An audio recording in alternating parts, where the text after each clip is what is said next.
Hey guys, Zangetsu 134 here, and with me is... Average Joe Squad. Now, I know we just did Avengers Endgame, but, well, it's a certain special date today, which is totally why we're doing this vlog, and not that we decided to do it on a whim. Today is the 17th anniversary of the first Spider-Man Raimi film, released in 2002. It's been 17 years. I was 12 years old when this movie came out. I was 6.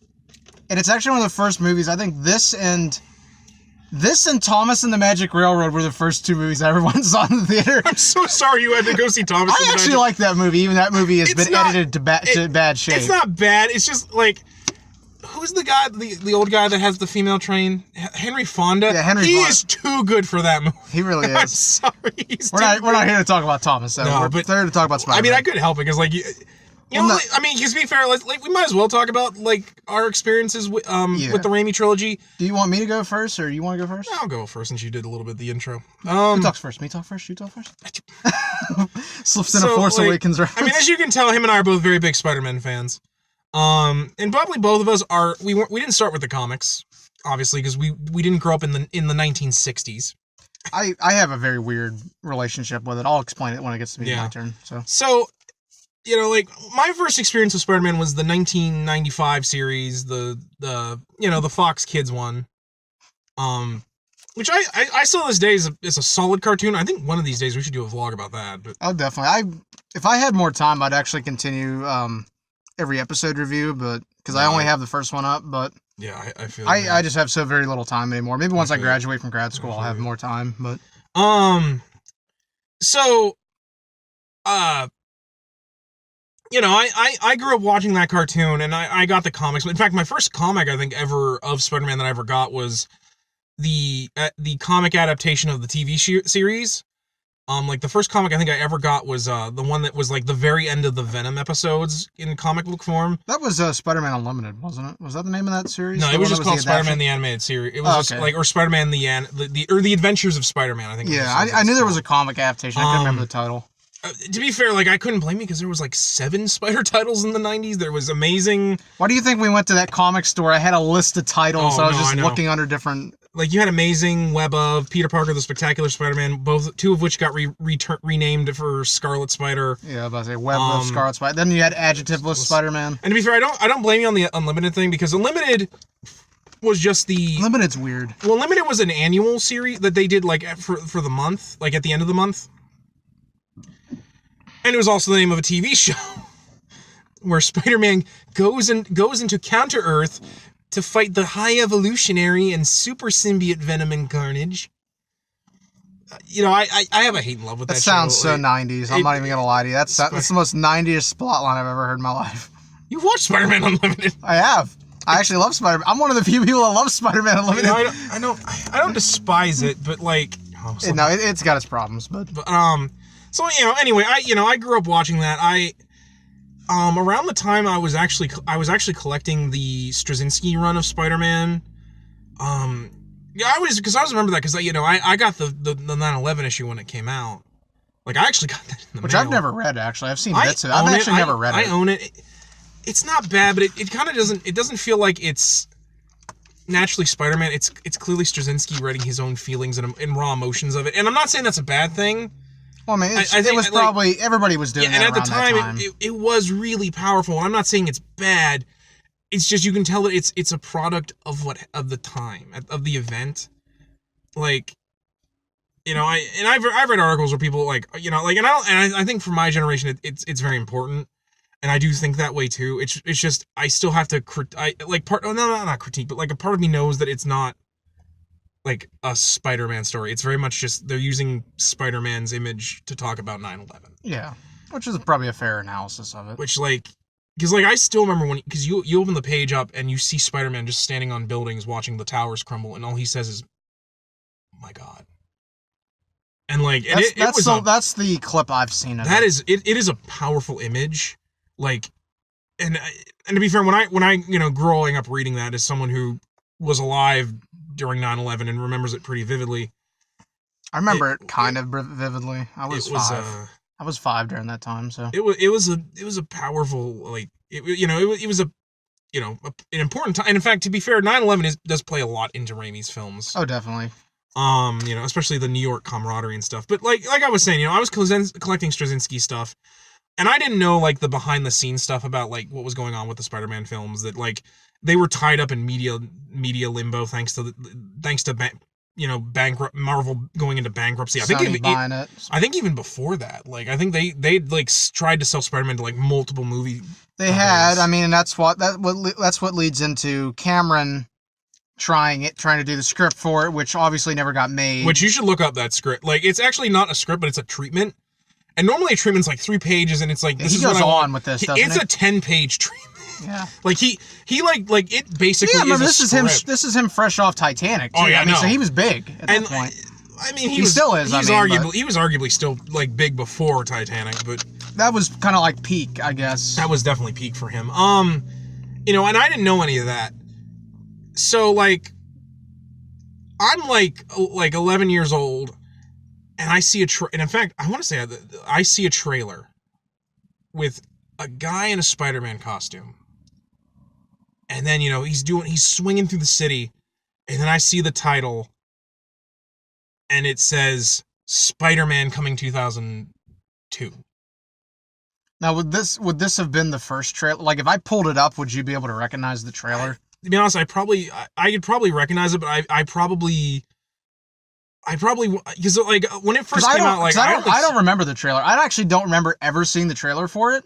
I had to have for my mom and dad to either have known about it. Yeah. I think I saw the edited trailer. I never saw and again, I'm bringing up 9/11, the original trailer where a bunch of, because this was originally supposed to be a scene in the movie. It was supposed to be that scene where Peter like first becomes Spider-Man for real, and it's that montage of him fighting crime. There's supposed to be a scene where he stops bank robbers who get away on a helicopter by putting webbing between the Twin Towers to catch the copter. And I actually don't think that's in the deleted scenes either for the first one. It's probably on the cutting room floor. In fact, I don't think it is in the deleted scenes, but it was in the trailer. And obviously because of historical events, and to be fair, they didn't want to be in bad taste. Yeah, like that's one of the things like who would. It's just kind of interesting to talk about like how that history affected, because like, and not only that, but the original theatrical poster they had to pull after. Oh yeah, because he had the Twin Towers, and that's in actually worth pieces. If that's actually goes for a significant amount of money. If it's an original print of that's worth a lot of money. But like I remember that winter, because I had wanted to go see that movie when it came out because I loved Spider-Man. Like other than Batman, Spider-Man's like my favorite superhero. You and I are kind of both in agreement on that. Yeah, and my mom and I were a week late to see it. I remember I was mad with my mom for like a long time. Wasn't this the same thing with Spider-Man 2? No, I actually got to see Spider-Man 2. Spider-Man 3 I actually didn't go to see in the theaters. I got it on DVD Christmas Day. And that's the opposite of me. I didn't see 2 in the theater. I actually saw 3 in the theater. 3 was actually the last one I ever bought on DVD, and I bought it like 8 years after that film came out. And to be fair, I didn't see 3 in theaters because that was about 2008, right? Yeah, 08. It was 08. It was right around the time I just graduated 6th grade. Yeah, and I was going to college at the time. I had just turned 18, and I think when it was coming out, I was like, I had college stuff, and also One More Day happened, and I was like, I don't know if I really want to go see a Spider-Man film. It was a low point for Spider-Man at that point. Like, and especially, you have to understand, when I was 18, I was a film snob. Like, I saw the costume, and I saw that it had the webbing lines on it from his original costume instead of just being black with the spider. Yeah. And I remember I was like, I don't like that at Which all. is actually interesting is that I own all 3 making of books for the Raimi films. I believe the first one is called Behind the Mask, making of Spider-Man. Yeah. The second one is called In the Web or something, and it's Spider-Man 2, and then 3 is just called Spider-Man Chronicles. In 3, I don't know, because I've never shown you these books. No, you haven't. I'd love to see them. Yeah, I need to bring them in one day, but there's a couple pictures in there of them going over designs for that black costume. Yeah. They tested the original comic actor one. There's a picture of it on, I can't remember if it's a guy actually in costume or if it's a picture, but you can see it in the background, so they obviously tested it. They tested it. I mean, it's kind of funny you mentioned that, because like, the red and blue when it was being designed, it was originally they weren't going to go with the one that we saw in the theaters. That's very much just the suit on the screen, like the comic book suit on screen. Just with the webbing is a little more pronounced. And you can see like there's scaling in the blue pieces, which I know a lot of people complain like it's too busy. I'm like, I don't know, it gives more detail to it and kind of makes it look like the Raimi suit's actually my favorite suit. Like I love it too because it literally is just the comic book. Yeah. Alex Ross originally redesigned the suit for Alex Ross, of course, of Kingdom Come fame and like Marvels. Have you ever read Marvels? Bits and pieces, not the whole thing. I have it sometime. I might not let you borrow that because Marvels is a great read. I still need to loan you Batman Golden Age. And I think originally, like, I think the costume is in the first PS2 game. And the Alex Rossi one? Yeah. Yeah, it is. The PS1 game, yeah, it's in there. I had it for PC. It's in the game. I also want to say it was also kind of the inspiration for Ock's Superior Spider costume. Because it doesn't have webbing on the boots, if I remember correctly. The bottom suit is all black. And then it has like a triangle. They probably recycled it a little bit. Yeah. But like, yeah, no. And when it came out, I like when the first movie came out, I was all about Spider-Man. I had the book, you know, and I love the movies, and and they're very important movies to me too, just because like I feel like that was around the time like, and I know people are like, well, technically it started with Blade and X-Men, but I feel like if it weren't for Spider-Man, we wouldn't have the MCU. We wouldn't have a lot of things. And I know the Nolan Bat films are also probably important to that too. But I think Spider-Man was important because it showed Marvel movies could actually be successful. Right. You know, because like at that time, you know, we had Blade, and to be fair, Blade was only as good as it was because it reminded a lot of people of the Matrix. I feel like, which was hot back then. Yeah, and to be fair, I will admit that Blade's a solid picture. You know, I'm just saying that, like, the reason Blade did so well was because it didn't look like a comic book film. I think Spider-Man and X-Men were the first, and to be fair, even then, X-Men still had to do, like, the stuff with, like, Magneto in a concentration camp to be like, oh, this is a serious movie, and then you have them fighting in yellow and black spandex on top of the Statue of Liberty. Yeah. Well, I think that was a lot of, around that time period, I mean, you have to look at superhero-wise, what was available prior to that? You had, if we're including TV movies and TV shows, we had 60s Batman. Yeah, I actually think everybody lampooned that at that point because everybody was like, it's not dark, it's campy, it's too light. Well, and Wonder Woman in the 70s was the next one, which I think everybody is kind of a little more accepting towards. Well, I think it helps that, like, she was so important to a lot of women growing up. Yeah. And that's a good thing. It's just, like, I think the reason people forgive the hokiness of the Wonder Woman cartoon or TV show is just because of how important it was for feminist icons. You had 70s Captain America, which is, exactly, bad. Oh, man. Then you had, and if we're talking Spider-Man, you had the Spider-Man. You had the 70s one, which Stan Lee even didn't like, which tells you exactly the quality of it. It's never been re-released. The fact that he approved of the Japanese one with the robot, with the giant robot, says a lot about how bad that TV show was. So there was that show, there was the Japanese one, which doesn't share a lot with the Spider-Man mythos that we know. And to be fair, I think... Which, I mean, I love that show. And to be fair, I think Lee liked that as well because he liked that it was Japan's interpretation of the character. Yeah. And in fact, he loved Japanese, like, live action stuff. Like, he originally wanted to get Super Sentai over here before Saban did with Power Rangers. He was like, no, I love this stuff. This is hot stuff. You know, we could package this. He was ahead of his time with that. Yeah. Like, honestly, with a lot a lot that Stan was involved in. And to be fair, that's also why, like, arguably, like, he went with Transformers afterwards. Like, he got Marvel to, like, help them because Marvel, a lot of people don't know how important Marvel is to Transformers because, like, they actually were the ones who came up with a lot of the concepts for the characters, like Optimus, Megatron. And don't get me wrong, they also had help from Sunbow, which was the animation, but, like, they were very important to that. And of course, we have the TV show, the Incredible Hulk. Well, and also Marvel, kind of a little off topic. Marvel also was the first comic publisher to pick up Star Wars as well. Adventures of Star Wars. So because they knew, they were like, no, this is gonna. So they a lot of times they were ahead of their time. But I mean, getting back to, and then you had obviously the huge hits of the Christopher Reeves Superman movies. And the Incredible Hulk TV show, the Incredible Hulk TV really show. And then in '89 you have Batman, which starts out really strong, but by the end of the '90s it was kind of went out with a whimper. Well, and the problems there was that and to be honest, we could probably do a whole thing about why the Schumacher and Batman movies failed, and the Burton movies are universally went the way accepted. they did.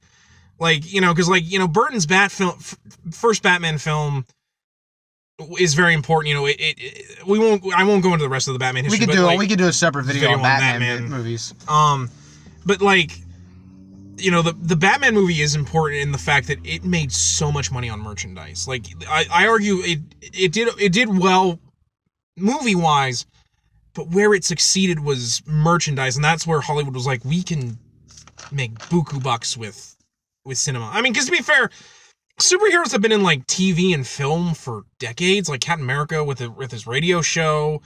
Superman had radio show back then. Batman and Superman Green Hornet. Batman and Superman both had film serials. Superman also had a TV show. Superman's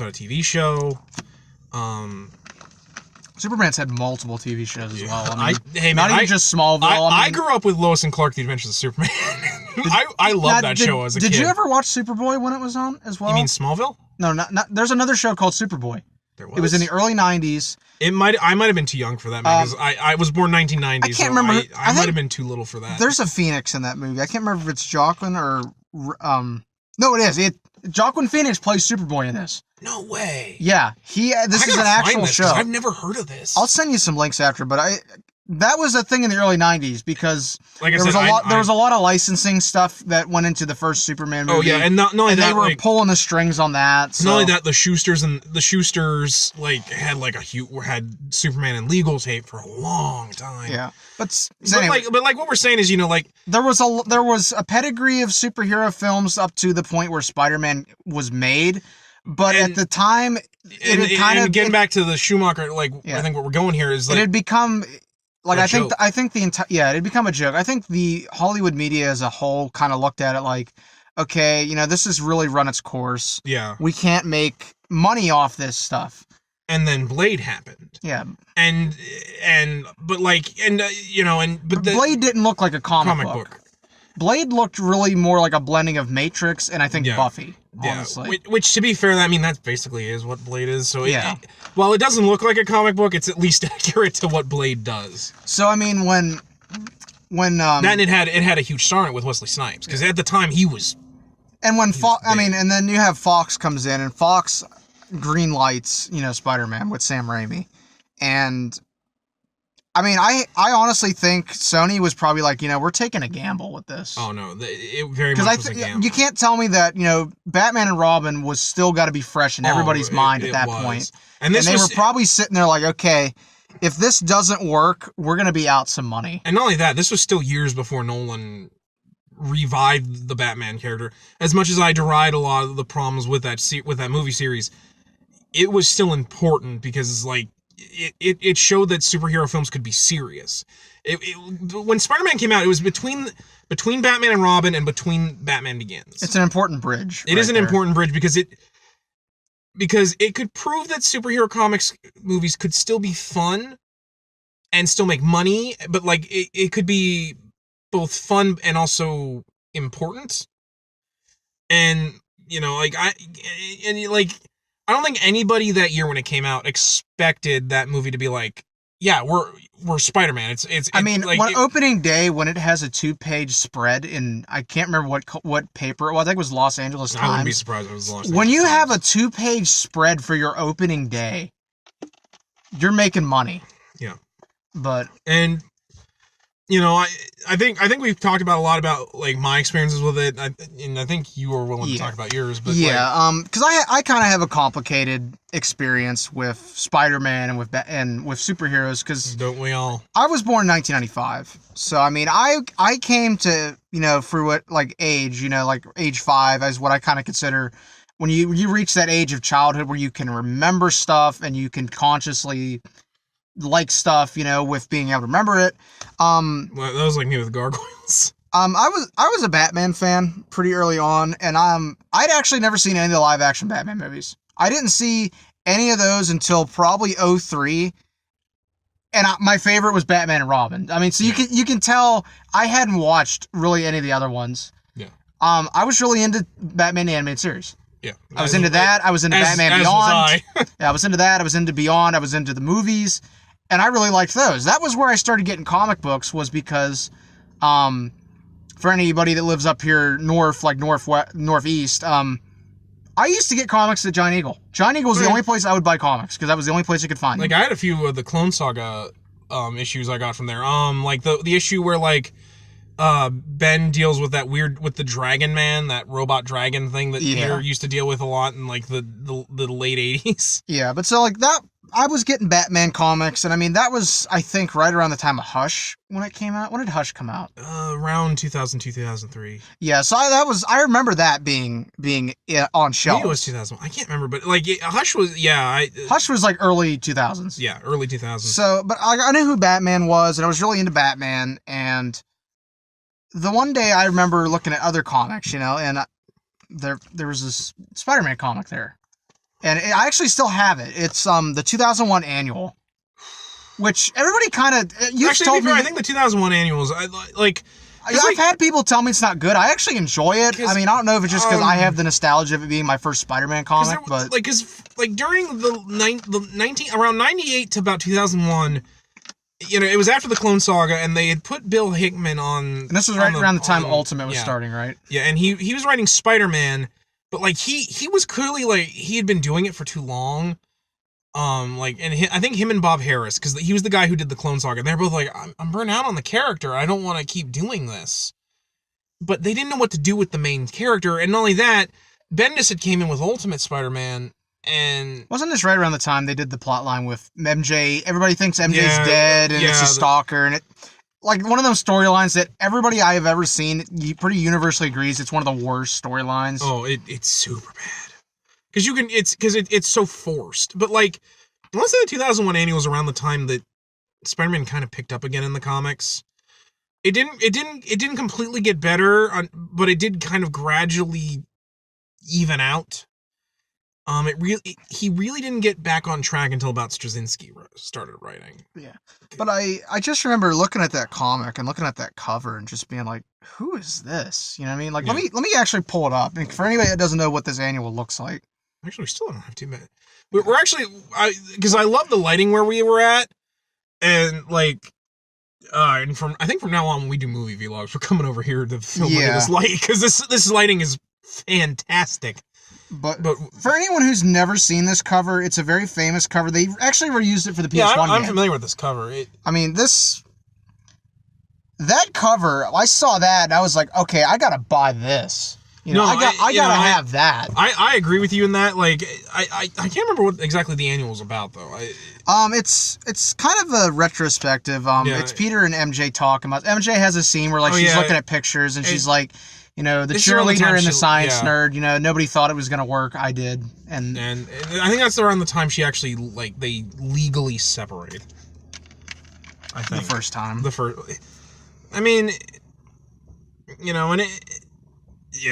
been trying to break that marriage up for at least 2 decades. The Clone Saga was an attempt to break their marriage up. Yeah.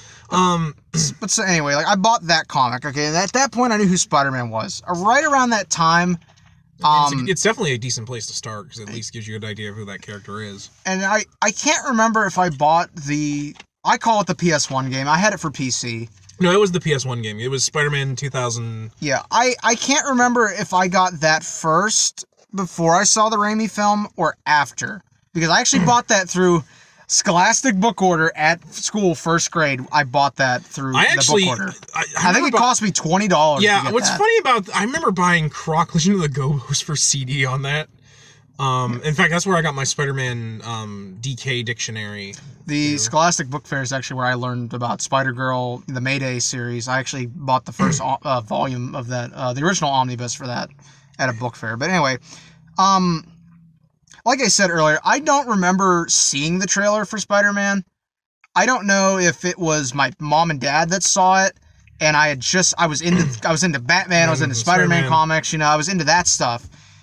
Either way, they took me to, at that point in the town where we're from, the main one, we had one movie theater at that point. Which is now a dollar theater. Yeah, it's downtown. We have 2 movie theaters now. The one uptown is a lot better. That's the one we actually go to a lot when that's we do the legit vlogs. movie theater. The other's a dollar theater where, you basically, if you want to watch stuff when it comes, but you can't afford seeing it when it comes out. Yeah, but so anyway. Not that I have anything against dollar theaters. No, they're great. That theater, at that point, that was the only thing we had, and even then it was a dump. Even then it was a dump. The theaters were small. Like, I forget what it was. I think it was George of the Jungle. And it was in, like, a theater that was, like, the size of, the break room at work. Yeah, like it was unbelievable how tiny this little room was that they watched this movie. To give somebody an example, your local Walmart lobby where they keep the vending machines, that's how big those rooms were. Like, they had, like, it was not a very big theater. They had one big one, and that was where they put, like, their major stuff. I remember watching Spider-Man 2 in their major. Mine wasn't even in that room, dude. Mine was in a small room. I think I'm actually tempted to say it was the same theater where I went and saw Thomas. I was in the same room, man, and that room was small. Yeah. But dude, it was packed that night. I remember that. Yeah. So anyway, I don't remember seeing the trailer. I knew who Spider-Man was pretty roughly. I was still a lot more into Batman than I was Spider-Man.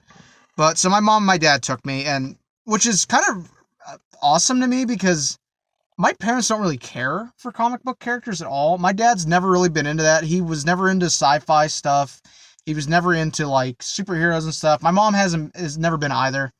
So the fact that they took me to that movie, like, says a lot. But I remember watching it, and I don't think I've ever told you this. But I'm sitting there watching it, you know, it's 6-year-old me. Yeah. Technically 5-year-old because my birthday's in June. So this was a couple months before my birthday. But so I'm sitting there watching it, and they have the opening scene, you know, where, you know, Peter's doing the monologue, you know, like this, like, you know, you want to know about my life. My story's not for the faint of heart.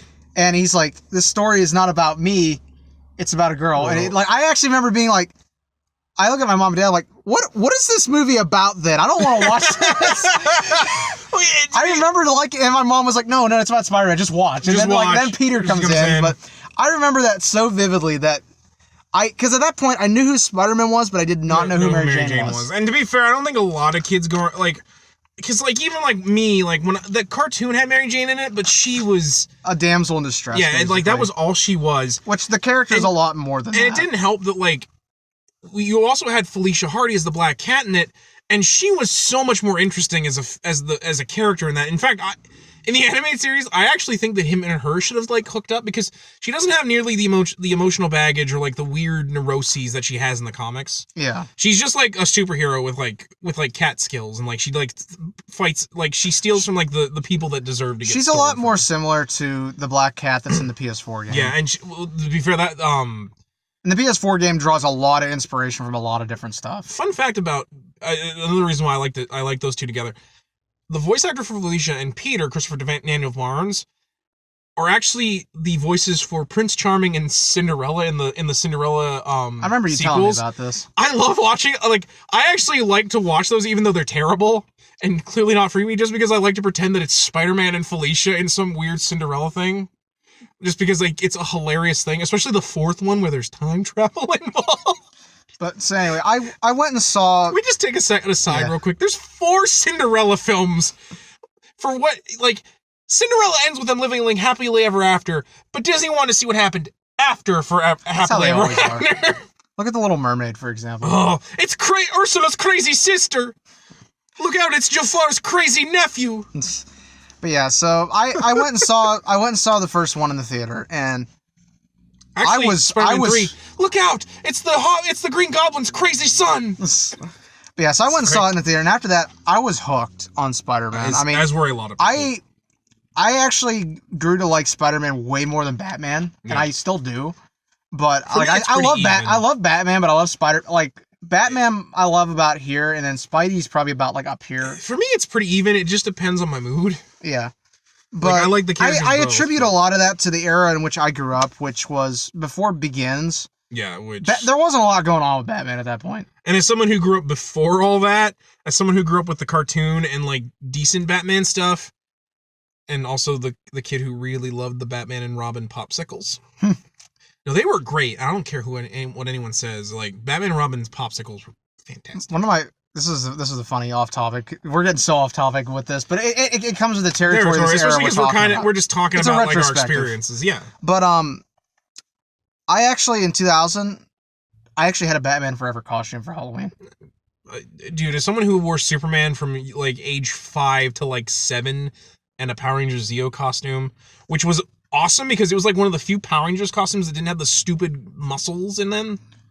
Well, that's like you heard my excuse for buying that symbiote black costume of Spider-Man that I bought. My excuse was wanted it as a kid, could never find it. No, fulfilling a dream. If I didn't look like Peter B. Parker in a Spider-Man costume, I probably would have one. But although to be fair, I would love to do that cosplay of just the like. You could probably do that it, in the yoga pants. I'm not trying to be mean. No, I said like you could do it better than me. Yeah, because I don't need. You don't have to buy padding. I have the padding right here. I would probably be Peter A in this instance. Yeah, but yeah, like I get it because like I never wanted Spider-Man costumes because they always had like way too big musculature for Spider-Man. Yeah. Where were we on? What you're talking about? So anyway, I was hooked after that, and like I said, I can't remember if I had the PS1 game for PC. I call it the PS1 game. That's basically what everybody remembers it on. But yeah, I mean, PC port was the way better. Had better graphics, but I mean, it's PC. Yeah. But like, I think most people had the PS1 just because it was easier to control. But like I said, I had that, and that was right around the time, I can't remember the station, it might have been Fox Kids, started re-airing that would have been Jetix at the time. Yeah, Disney, because Disney had gotten the rights to. Yeah, it was Jetix. Like the cartoons. They started re-airing the Spider-Man animated series, and I got hooked on that because I loved that. That was a good day. Like they had a Saturday where they just ran episodes. That's exactly what I watched. That was a great Saturday. I remember they would air 2 episodes of Spider-Man TAS. Yeah. And then 1 episode of Unlimited after it. And then they did, I think, like pretty much the entire run of the 60s Rankin Bass cartoon. I don't remember that. I remember they would also air the Spider-Man and His Amazing Friends. It was the one where Firestar goes to the X-Men. I never saw that on Jetix. I always watched that on Boomerang. Yeah, because like I remember because like they did show I think they only showed an episode of Spider-Man and His Amazing Friends, but like they went because Iceman had to go to a high school reunion at the X Mansion, as you do. And they meet Firestar, and they explain how she's a mutant, and they basically gave her origin that would eventually become, like, canon in the Marvel Universe, because Firestar was really popular from that show. So, I mean, like I said, at that point, I had saw the movie. When it came out, I had it on tape, and I mean, man, I must have wore that tape out. I still have it on tape. I do somewhere. I don't know where it is. I have them all on DVD now, but my first original Spider-Man copy was on tape. Yeah, same here. I actually still have mine. I don't know where it is, but I own all of them. I own all of them on Blu-ray. I remember because it has the advertisement for that now defunct cell phone company, the one with the little. Oh my god! I know exactly what you're talking about. I know exactly. That's what we need to do one day. Oh, we need to get. So we need to find a copy of that on tape, which we could probably easily. I find have somewhere. it. I have it somewhere. We'll just react to the trailers. And just. Like, laugh at those because like you had I think a trailer for some of the actors on the who was in the CD, and like it was just like music videos from like the bands that like the music that didn't get into it. Yeah, it was. It like I remember because tell me, this is what I need to know. Did your copy? Did it have a big red sticker on the cover that said featuring Hero? Yeah, it did. That's the same one I had. It had on the wrapping. Featuring Hero by Chad Kroger. At the end of the movie, they had the music video for you. I remember that because it was the only reason I would sit through the credits. Because not only would they have the song of the credits, if you waited like a minute. Yeah, but anyway, if you waited a minute after this, for anybody that's seen these films and has never experienced them on a tape, which I'm sure there's plenty out there that I think it was the last one of them, of the three to be on tape. I actually think it was too, because when 404, DVD was the only one on tape, because the rest of them were on DVD. Yeah, but so anyway, you would sit through the credits, and then, like a minute after the credits ended, there'd be like like a minute of just black, and then it would play the music video for Hero, I watched that video so many times. I did too. As much as I love Nickelback. Like I'm the first to admit, I love Nickelback, and I love that video to death. But that was also a product of the time during the Bush era. Like there was always a new Nickelback music video. But that's actually Spider-Man. The first Raimi film is actually what got me into Nickelback as well, because right around that time when I started playing that song, my dad, who was also my dad's really into rock music. I think that was right around the time he bought Silver Side Up, which, at that point they started playing the video on MTV, because we were watching MTV before I would go to the bus stop. And you have to remember, I would get up at 6:30 in the morning to get on the bus. So like I'm watching like MTV, like right around probably the cusp of it stopped when they stopped doing videos, and I would see like the video for How You Remind Me, like on there. You know, back when they still had the Andy Milonakis show and Syphil and Ollie. Yeah, so I remember watching that and just being like, hey, that's the guy from the Spider-Man tape. You know, it saddens me that the only people who know about Syphil and Ollie are the people that have seen the Naruto parody they did using the Ninja Tech, like, short from that. Yeah, but so anyway, right around that time, here's another piece of nostalgia I know you're going to flip out on, because I own this. I told you, I actually showed you a picture. This is when I lived in, do you want me to say the actual name of the town? I don't care. Like, this was when I lived in Lionsville. I used to live across from the elementary school in the White House with the big barn. I used to live there, and I used to go to the public library downtown, and they had the Ultimate Guide to Spider-Man. Yeah, which I own. I own somewhere. I own it as well. It's pretty rad. I bought it. The dust cover I know is all tore up, and I know there's a couple pages where my dust cover is yellowed, but I mean, I bought it just because, like, I can get all that info online, and I know most of it by heart now, but I'm like, it's the nostalgia factor of owning that book that I used to check out every other week. Yeah, and when I got that book, it was not nearly as easy to get stuff, like, off the internet from that. Like, I had dial-up until I was about, I want to say 13 or 14 years old. I had dial-up until I think about... It's so weird that I think late 02 is when I stopped having dial-up. I think late 02 was right when I started getting the first broadband. The last generation that before basically broadband. AOL Online. Yeah, because there was a point in time where the internet was just not, like, it was more of a commodity, or... I mean, look at email. Email has evolved so much in our lifetime, because I remember when email was basically just like, I can't even explain to you like what it looks like, because I'm so used. That's just what email looked like at that point. And I didn't get email until 2012 when I first got my email. I didn't have that until 2012. So I think we've done a lot of talking about the experience of this. We should probably just get into talking about what we think about the films. I'll go first since you went with your experience. Yeah, we'll talk about. Because when we get to the third one, we're gonna have some conflict of opinions, but. I don't think as much as you think would, but I feel like it'll be interesting. So anyway, the first Raimi film, to those who don't know, it features the Green Goblin as the villain, who is played by Willem Dafoe, who is hands down the greatest depiction of Goblin we've ever had on screen. He is like I enjoy like the 90s TV show one, but like he had that stupid high-pitched Skeletor voice that I don't think works for... My God, I can hear that voice right now in my head. And especially, it doesn't help that he's going up against Mark Hamill as the Hobgoblin, who's basically just doing his Joker voice as the Hobgoblin. Yeah. And it's the Green Goblin. Yeah, but I mean, He-Man. I love Willem Dafoe in this movie. He knocks it out of the park with this. And honestly, like, there's a lot of people I've seen online that don't like the suit in this because the Power Rangers costume. Well, no, they tested another suit with another mask. It was very comic-like, but I can't remember why they didn't use it. I don't think it worked like they wanted it to. I want to say it took too long for them to do because it was heavy makeup and prosthesis. Plus, it also doesn't make sense because I'm not even gonna tag spoilers. This movie's been out since 2002. If you don't know what this movie's about, like, come on, we're not doing spoilers. This movie's been out since 2002. If you don't know this film by now, but anyway, the Goblin suit in this is like it was built for the military. It was. The mask in it makes a little bit of sense. Obviously, he